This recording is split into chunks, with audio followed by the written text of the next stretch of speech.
புதுச்சேரி தொழில்நுட்ப பல்கலைக்கழகத்தின் நிதியை தவறாக பயன்படுத்திய பதிவாளரை உடனடியாக மாற்றம் செய்ய வலியுறுத்தி பேராசிரியர்கள் உண்ணாவிரத போராட்டத்தில் ஈடுபட்டனர். புதுச்சேரி பிள்ளைச்சாவடியில் செயல்பட்டு வந்த புதுச்சேரி அரசின் பொறியியல் கல்லூரி கடந்த 2020ஆம் ஆண்டு தொழில்நுட்ப பல்கலைக்கழகமாக மாற்றப்பட்டது.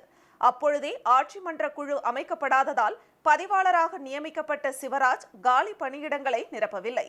மத்திய அரசு வழங்கிய ரூசோ நிதியை தவறாக பயன்படுத்தியதாக குற்றச்சாட்டு எழுந்தது.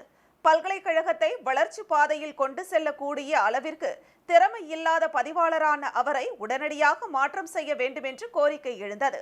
இது தொடர்பாக புதுச்சேரி தொழில்நுட்ப பல்கலைக்கழக பேராசிரியர்கள் பல்கலைக்கழக வேந்தராக உள்ள துணைநிலை ஆளுநர் உள்ளிட்டவர்களிடம் மனு அளித்தும் இதுவரை எந்தவித நடவடிக்கையும் எடுக்கப்படவில்லை. பல்கலைக்கழக வளர்ச்சி பணிக்கு எந்த வேலையும் செய்யாமல் காலி பணியிடங்களை நிரப்பாமல் பல்கலைக்கழக நிதியை தவறாக கையாளும் பதிவாளரை உடனடியாக மாற்றம் செய்ய வேண்டுமென வலியுறுத்தி புதுச்சேரி தொழில்நுட்ப பல்கலைக்கழக பேராசிரியர்கள் பல்கலைக்கழக நுழைவு வாயில் முன்பு உண்ணாவிரத போராட்டத்தில் ஈடுபட்டனர்.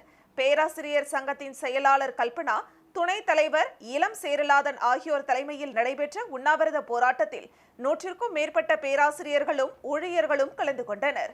போராட்டம் குறித்து சங்கத்தின் செயலாளர் பேராசிரியர் கூறுகையில், தொழில்நுட்ப பல்கலைக்கழகத்திற்கு முழு நேர பதிவாளர் இல்லை என்றும் தற்போதுள்ள பதிவாளர் சிவராஜ் அரை மணி நேரம் மட்டுமே பல்கலைக்கழகத்தில் உள்ளார் என்றும் இதனால் காலியாக உள்ள 140 பேராசிரியர் பணியிடங்கள் 300 ஊழியர்கள் பணியிடங்கள் காலியாக நிரப்பப்படாமல் உள்ளது என்றும் குற்றம் சாட்டினார். இதனால் தேசிய அளவில் 34வது இடத்தில் இருந்த தொழில்நுட்ப பல்கலைக்கழகம் 200வது இடத்திற்கு வந்துவிட்டதாகவும் வேதனை தெரிவித்தார். மேலும் 3000 மாணவர்கள் படிக்கக்கூடிய தொழில்நுட்ப பல்கலைக்கழகத்தில் ஆட்சி மன்ற குழு இல்லை என்றும் இதனை நியமிக்க வேண்டிய துணைநிலை ஆளுநரும் அரசும் வேடிக்கை பார்ப்பதாகவும் துணைத் தலைவர் இளம் சேரலாதன் குற்றம் சாட்டினார். காலேஜுக்கு ஜீரோ ஒரு ரூபாகேஷனுக்கு ரெக்ரூட்மெண்ட் ப்ராசஸ்க்கு ஒரு 7 வருஷம் தரேன்னு சொல்லிட்டு இது வரைக்கும் காசு தரல. அவங்க எதுவுமே கொடுத்தாங்கன்னு ஒரு பெரிய கொஸ்டின். அதுக்கே என்கொயரி பண்ணலாம் இருக்கிறாங்க.